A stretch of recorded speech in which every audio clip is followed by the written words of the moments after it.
Pour survivre, Boy devra faire preuve d'une incroyable habileté. Dans ce monde, la stabilité est maintenue en rendant les plus forts encore plus forts. Et les plus forts peuvent aussi manger plus, augmentant ainsi leur énergie spirituelle. Mais un soldat découvre un pouvoir mystérieux dans ce monde. En pleine bataille, le chef d'un camp est informé que le flanc gauche se bat bien et parvient à défendre la plantation, mais que le flanc droit est repoussé. Au milieu de cette zone de guerre, les humains résistent à l'invasion de primates géants qui font des ravages dans les lignes de défense. Parmi les protecteurs, Kai est seul face à un semi-humain et appelle son camarade Manso à l'aide. Cependant, Kai est renversé et rendu vulnérable alors que de nouveaux ennemis encerclent le jeune combattant, tandis que Manso est projeté par un coup. Kai est sur le point d'être frappé lorsqu'un homme frappe le primate par derrière et sauve le garçon. Ce guerrier se présente alors comme Allah, le fils aîné de Malak Vezin, et les humains alentour célèbrent l'arrivée de leur seigneur.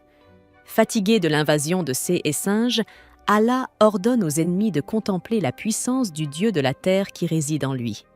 Instantanément, l'écusson divin s'active sur le visage du noble, preuve devant tous qu'il porte la bénédiction du dieu. Bientôt, les singes attaquent à nouveau, mais Allah coupe facilement le bras du premier et la tête du second. Dans leur langue, l'un des primates dit aux autres de reculer, tandis qu'il s'avance pour défier seul le guerrier béni. Ce singe est différent des autres car il porte également une crête divine qui rayonne sur son visage, ce qui devrait théoriquement équilibrer le combat. Sûr de lui, le semi-humain charge avec toute sa fureur, mais la vitesse d'Allah est inégalée. Grâce à son agilité, l'homme esquive un coup puissant tout en infligeant une coupure extrêmement profonde à son adversaire, mettant fin au combat plus tôt qu'on ne l'aurait imaginé. Ainsi, les habitants du village de Lag hissent leur drapeau et célèbrent la victoire, tandis que les singes restants s'enfuient suite à la mort de leur chef. Observant l'horrible chaos laissé sur le champ de bataille, Manso fait remarquer à Kai qu'ils ont survécu un jour de plus. Au milieu de tout cela, Allah extrait la pierre divine du chef ennemi pour s'en nourrir. Puis il ordonne à ses alliés de faire de même avec les pierres d'autres primates morts. En consommant la substance, le Seigneur est gratifié d'une aura rougeâtre autour de son corps. Manso casse une pierre divine et la partage avec ses camarades. Avant de la partager, il remercie la terre-mère et l'esprit du brave dieu de la terre qui leur a été transmis par leurs ancêtres. Au fur et à mesure que les soldats ingèrent la substance, ils sentent leur énergie spirituelle augmenter. Comme la consommation de la moelle d'une pierre divine augmente l'énergie spirituelle et rend plus fort, Kai veut en prendre davantage. Mais Manso l'avertit qu'il n'en sera rien, car ils ne sont que de simples soldats. Dans ce contexte, un guerrier informe le seigneur que les autres pierres seront livrées au château. Un combattant plus âgé, Maître Basco, explique à Manso et à Kai que la plupart de ces objets devraient aller aux porteurs de bénédiction, comme le seigneur Allah. Après tout, la stabilité est maintenue en rendant les plus forts encore plus forts. C'est ainsi que fonctionne ce monde. Conscient de cela, Kai déplore que les simples soldats comme eux doivent devenir plus forts sans l'aide de ressources aussi utiles. Plus tard, lors d'une fête réunissant les habitants du village, le chef déclare que les terres humaines situées dans des régions reculées comme la leur ont été attaquées par des semi-humains pendant longtemps, mais que Lag a été défendu grâce à l'effort de ses courageux guerriers. Lui, Moloch Vezin, est fier de chacun d'entre eux. Lassé de ces discours, Manso veut juste manger rapidement, et heureusement pour lui, Moloch conclut le discours par une brève prière de remerciement à la terre-mère. Enthousiaste, Manso s'attaque à la nourriture, mais il se heurte à une partie du repas qui est extrêmement dure à mordre. Autour de lui, un autre soldat attablé aimerait bien manger autant que ses camarades, puis un compagnon lui fait remarquer qu'il n'a qu'à travailler plus fort. Au passage, Kai fait remarquer que Manso a de la chance d'avoir plus de nourriture que lui, et l'ami lui répond qu'il n'est pas chef d'escouade pour rien. Sur ce, Kai promet de s'entraîner jusqu'à ce qu'il tombe raide et devienne plus fort pour un régime plus digne. Tenant sa promesse, le jeune guerrier s'entraîne avec sa lance au milieu de la nuit, mais finit par tomber sur le dos après avoir raté un pas. Décidément, la maigre nourriture qu'il reçoit ne suffit pas, car comme le disent nos grands-mères, un sac vide ne tient pas debout. Furieux, le garçon réclame une boule de riz. Manso arrive à ce moment précis et demande ce qu'est une boule de riz. L'ami explique que cela lui est venu à l'esprit et que, même s'il ne sait pas ce que c'est, il est sûr que cela doit avoir bon goût. Manso répond que le gamin pète parfois les plombs, ce avec quoi il est tout à fait d'accord, même s'il n'a aucune idée de la raison. Enfin, Kai demande à son ami de regarder les tombes du village destinées aux personnes ayant une famille, puis de les comparer aux tombes des personnes comme lui, qui n'ont ni parents ni frères et sœurs. Ce ne sont que des brindilles et des pierres couvertes de vignes, car ces personnes n'ont personne pour pleurer leur mort. Le garçon pense donc qu'il est condamné à l'oubli. Pour être honnête, il a l'impression de n'avoir jamais vécu dans ce village depuis le début, ce qui crée un besoin de ne pas accepter cette réalité. Et c'est pourquoi le guerrier deviendra aussi fort que possible pour survivre. Pour cela, il doit manger le peu de nourriture disponible et s'entraîner plus dur que les autres. Mais cela ne suffit pas. Pour survivre, Kai a besoin de quelque chose qui l'aide à gagner des batailles, comme une compétence qui pourrait élever son statut à un autre niveau. En écoutant chaque mot, Manso renforce sa théorie selon laquelle cet enfant vit dans un monde imaginaire. Pendant ce temps, Olja est en pleine discussion avec sa sœur José. Selon la guerrière bénie, leur père n'attend pas de la jeune fille qu'elle fasse ce qu'il fait, considérant que les femmes de la maison du baron n'ont pas besoin d'apprendre à se battre. En disant cela, Olja prend le bâton des mains de sa sœur et s'en va, et José regrette qu'elle aurait pu aider le village si elle avait été un homme. De retour au camp, il s'entraîne avec un chef d'escouade qui lui fait clairement comprendre qu'il ne gagnera aucune bataille s'il continue à reculer. À un moment donné, Kai est frappé et retombe sur le dos, mais au lieu d'entrer en collision avec le sol, son corps s'enfonce simplement dans une mer fantastique couverte de braises. Soudain, une réaction électrique charge son corps flottant jusqu'à une ville moderne dans un autre monde, tandis que sa main génère une couche d'énergie étrange. Kai se réveille à ce moment précis et commence à croire qu'il a été victime d'une quelconque magie. Manso pense qu'il a encore fait perdre une vis à ce pauvre enfant et s'excuse, mais Kai se relève avec une confiance étrange et un sourire aux lèvres. Seul avec ses pensées, il se dit qu'il a de nouveau été confronté à des souvenirs de choses qu'il n'a jamais vécues dans sa vie. Parfois, il voit des souvenirs inconnus dont il n'a jamais entendu parler, et d'après ce qu'il sait, certaines personnes sont comme ça, mais il est hors de question qu'il dise à quelqu'un qu'il vit aussi cela, pas même à Manso. En fait, ce sont ces souvenirs qui ont fait découvrir à Kai les boules de riz, mais ces visions ne changent rien à sa vie, même s'il s'agit de magie ou de quelque chose de ce genre. En effet, Kai n'a jamais vu de magie dans sa vie, car c'est quelque chose qui n'existe que dans les contes de fées. Mais pour une raison quelconque, ces et choses continuent d'apparaître dans ses visions bizarres. Si par hasard, il pouvait utiliser des sorts lors d'une bataille, ce ne serait pas plus mal. Plus tard dans la nuit, Moloch Vézine reçoit un message par l'intermédiaire d'un des aigles dressés du village. En entrant dans sa maison, il discute avec Ola d'une horde d'orques apparue dans la forêt à l'ouest, indiquant que la bataille se déroulera près de Villabania. La cérémonie d'alliance doit avoir lieu dans quelques jours.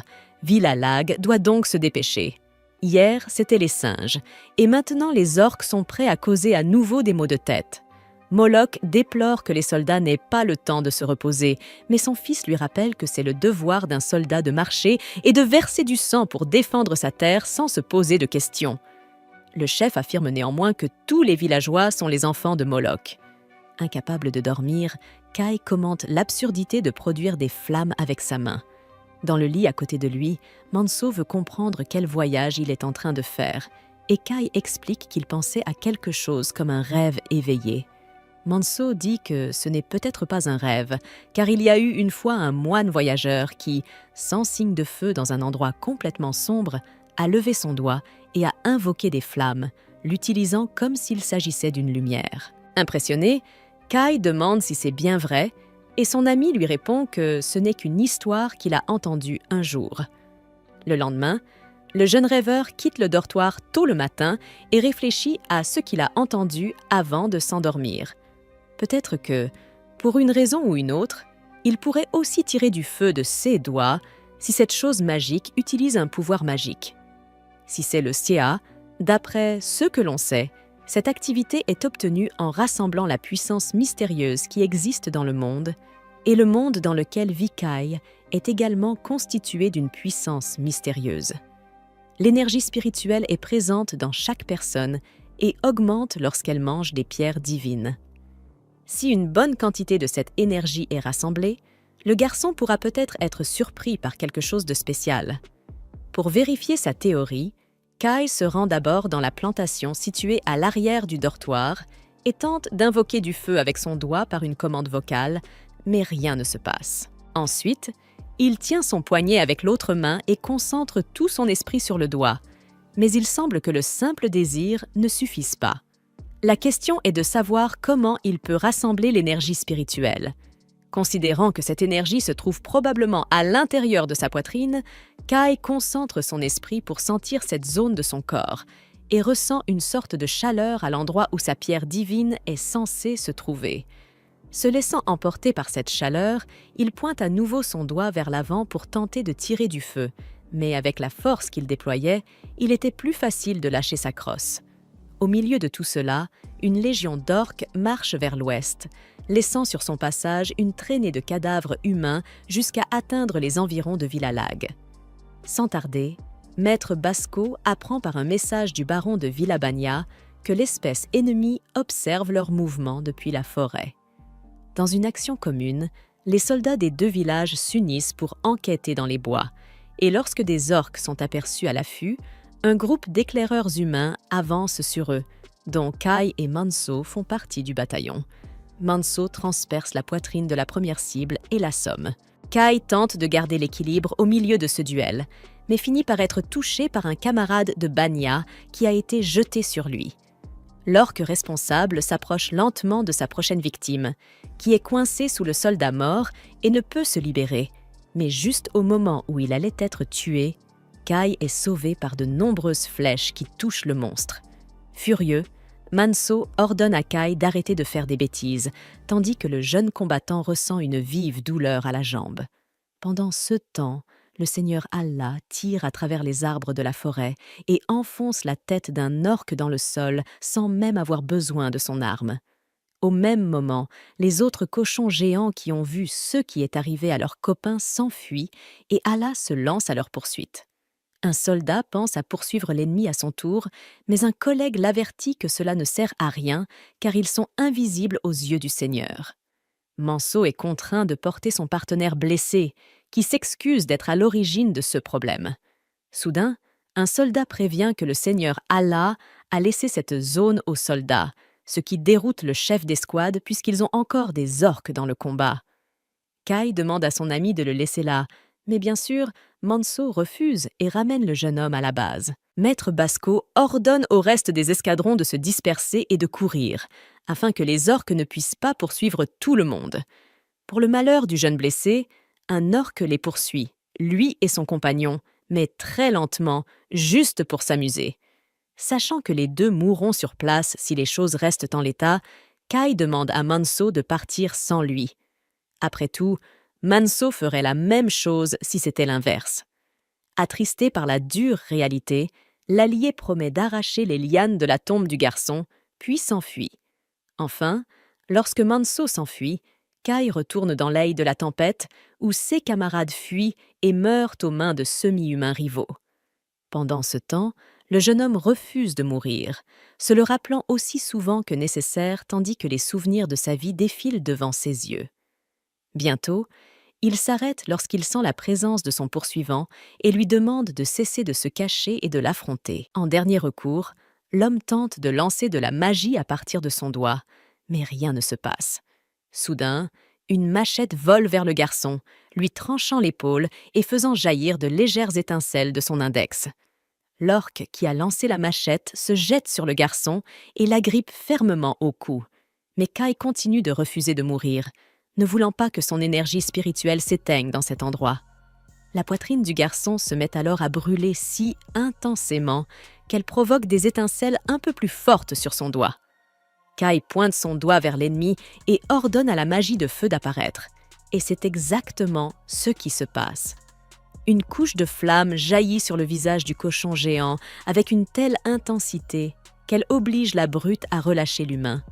Finalement, l'orque tente de rejoindre le combat, mais succombe à ses blessures et tombe.